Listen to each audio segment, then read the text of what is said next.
Merci beaucoup. Donc, effectivement, le Conseil constitutionnel a donné la liste définitive des candidats à l'élection présidentielle. Le Conseil constitutionnel est le seul habilité à donner cette liste. Et donc, je considère que le Conseil constitutionnel a fait son travail. Et de mon point de vue, cette liste, c'est la liste des candidats pour l'élection présidentielle. On a 5 candidats et le contraire aurait surpris parce que cette année, quand même, on a instauré une nouvelle loi, c'est la loi sur le parrainage citoyen.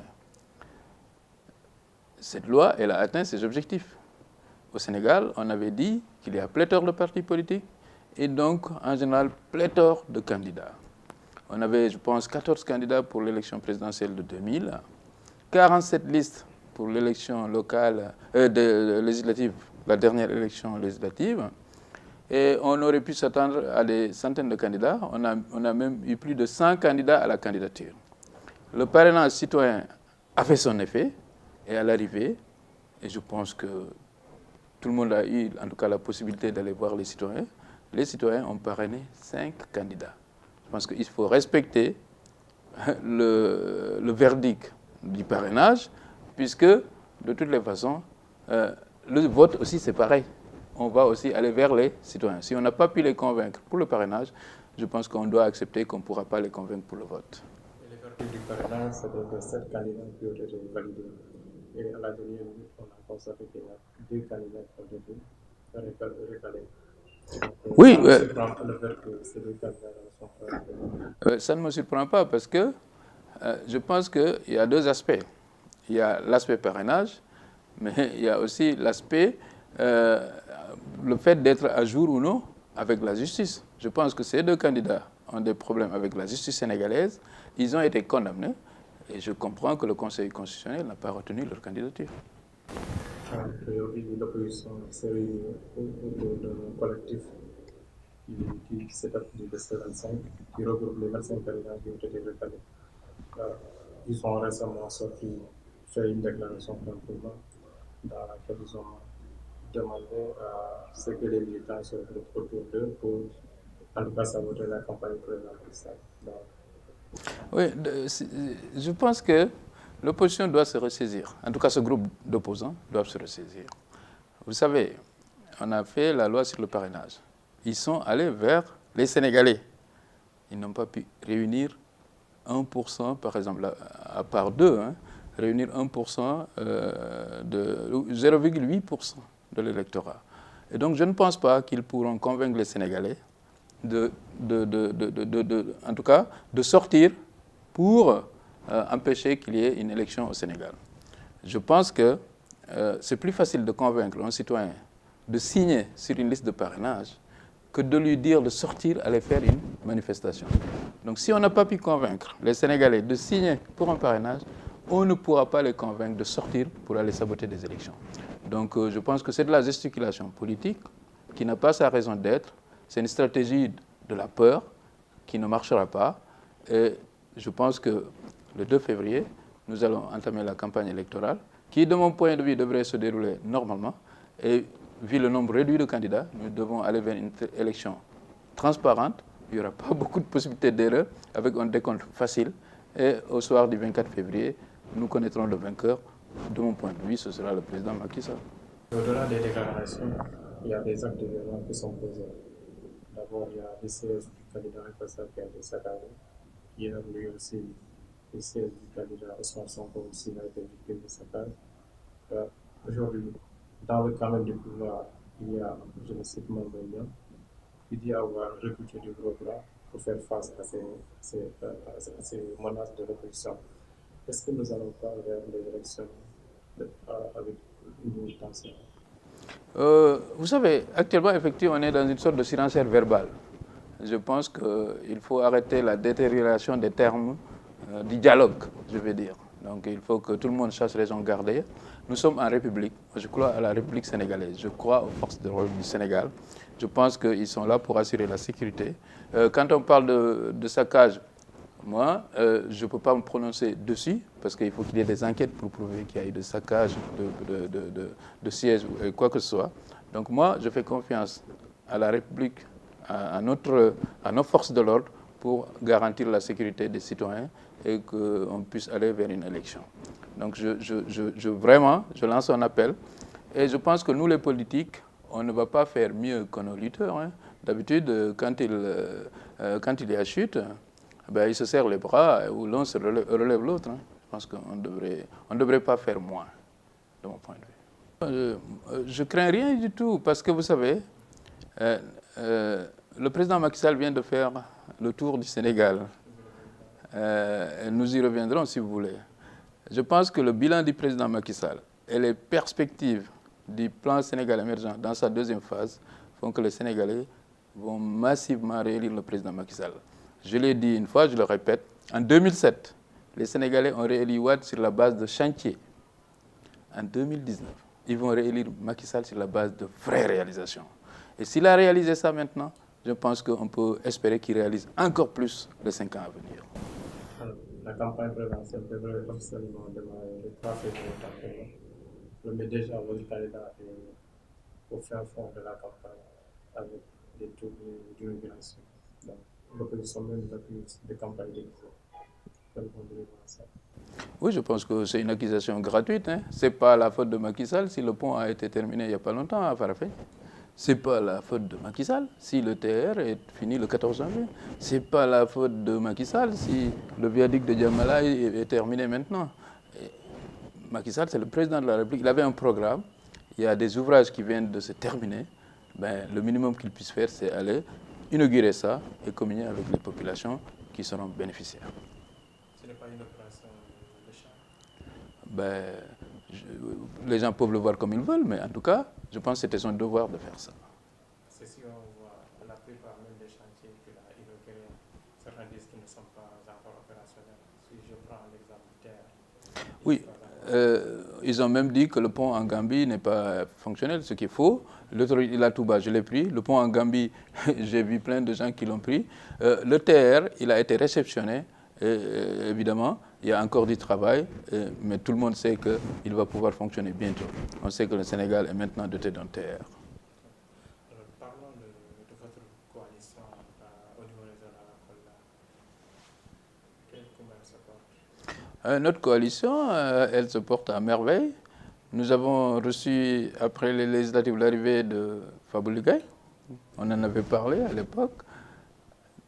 Il se trouve que d'autres jeunes leaders, comme Bamol Baldé, ont rejoint le parti au pouvoir. Et je viens de rencontrer une délégation de l'UCS, parce que l'UCS aussi, au niveau local, veut travailler les bras dans les bras avec nous pour une éclatante victoire du président Macky Sall dans toute la région de Côte d'Ivoire. Votre bureau de campagne n'est pas encore monté? Le comité électoral, ce sera le samedi. Voilà, on a prévu de monter le comité électoral départemental le samedi. Qui sera le coordinateur? Jusqu'à maintenant, le coordinateur, on ne le désigne pas comme ça, on verra sur place. Vous savez, le coordinateur d'un comité électoral, c'est un travail de coordination. La campagne, c'est sur le terrain. Et ça, je pense qu'on est tous disponibles pour faire ça. Vous êtes prêt à coordonner ça? Je ne suis pas du genre à réclamer de coordonner quoi que ce soit. Ça dépendra de ce qu'on dira sur place. Mais moi, personnellement, ce qui est sûr, et tout le monde le sait, je suis engagé et je ferai une campagne exceptionnelle pour le président Macky Sall.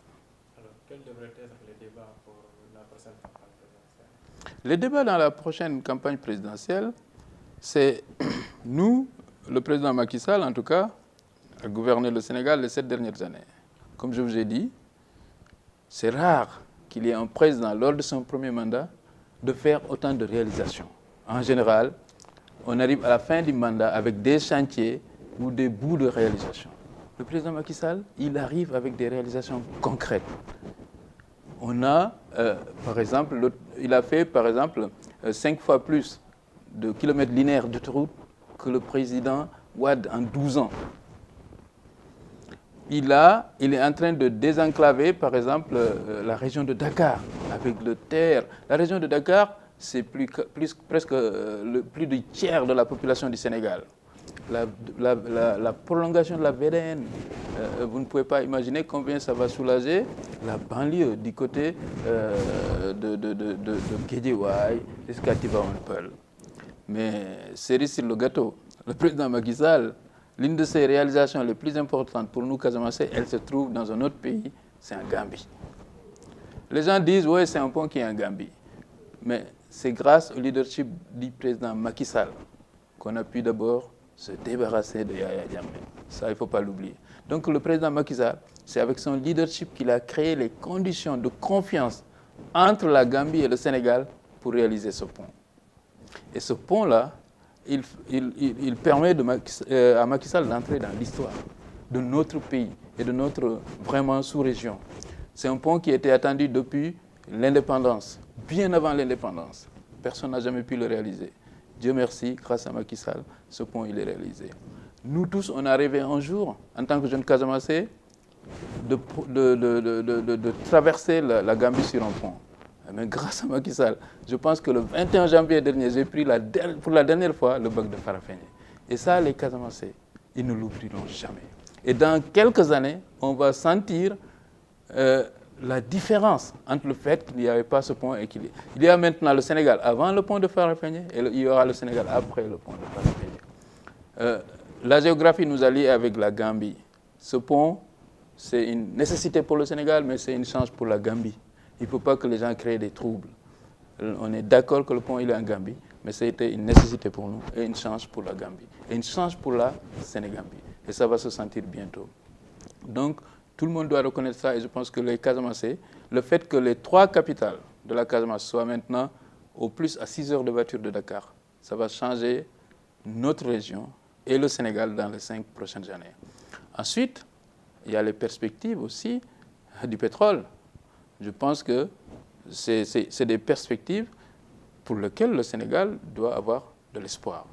Donc je crois que le président Macky Sall, en tout cas, il a un plan. C'est le plan Sénégal émergent. Le débat sera sur ça. Le plan Sénégal émergent, est-ce qu'il a fait ses preuves lors de sa première phase? La réponse est oui, eu égard à toutes les réalisations dont vous avez parlé. Je ne vous parle même pas de l'agriculture. L'impact du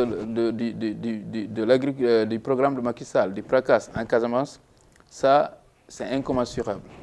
On ne pouvait même pas imaginer ça il y a quelques années. Donc le débat, il est simple. Le président Macky Sall, il a un plan, c'est le plan Sénégal émergent, qui a fait de belles preuves dans les 7 premières années. Et donc, on peut quand même imaginer que ce plan, on peut l'accélérer, on peut aller plus loin, surtout qu'on attend maintenant des ressources qu'on n'avait pas avant, qui devront venir du pétrole et du gaz. Voilà. Vous présentez comme aussi le directeur de la SODAV. Vous devez faire un bilan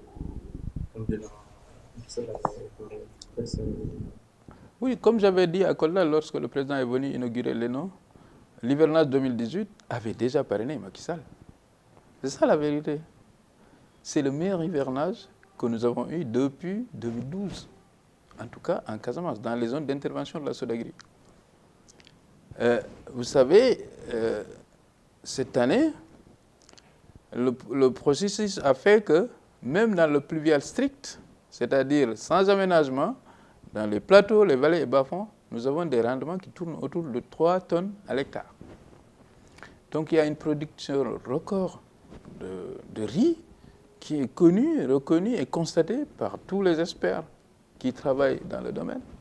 Nous savons tous qu'il y a une production record d'arachides. Donc le monde rural, en tout cas, sur le plan-là, il est en sécurité en Casamance. Et je pense que ça, c'est dû aux efforts que le président, au programme que le président a mis en place depuis 2014 avec le PRACAS. Vous savez, comme j'ai l'habitude de dire, la région de Kolda s'est bonifiée d'au moins 100 tracteurs avec les différents programmes du président Macky Sall. 100 tracteurs. Cette année, la SODAGRI à elle seule a distribué 5000 tonnes de semences certifiées. Certifiées, je dis, dans les régions de Casamance. 5000 tonnes de semences de riz certifiées. Donc, ces programmes font que, malgré quelques aléas de la pluviométrie, l'agriculture sénégalaise est toujours en progression, la production de riz est toujours en progression. Donc ça, ça nous conforte dans l'idée que le Sénégal devrait pouvoir être autosuffisant sur le plan alimentaire et même assurer une sécurité alimentaire d'ici 2 à 3 ans. Ben, mon dernier mot, c'est de dire à tous les Sénégalais,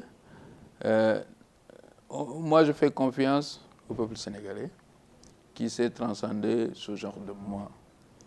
Nous allons vers une échéance importante, c'est l'élection du président de la République. Il y a des choix à faire. Nous avons un président en exercice qui est candidat à sa succession, il y a des opposants. Je pense qu'il n'y a pas de quoi se bagarrer. Allons vers les urnes le 24 février et de façon transparente, on connaîtra le futur président du Sénégal. Et je dis encore, de mon point de vue, il n'y a aucun doute pour moi que ce sera le président Macky Sall.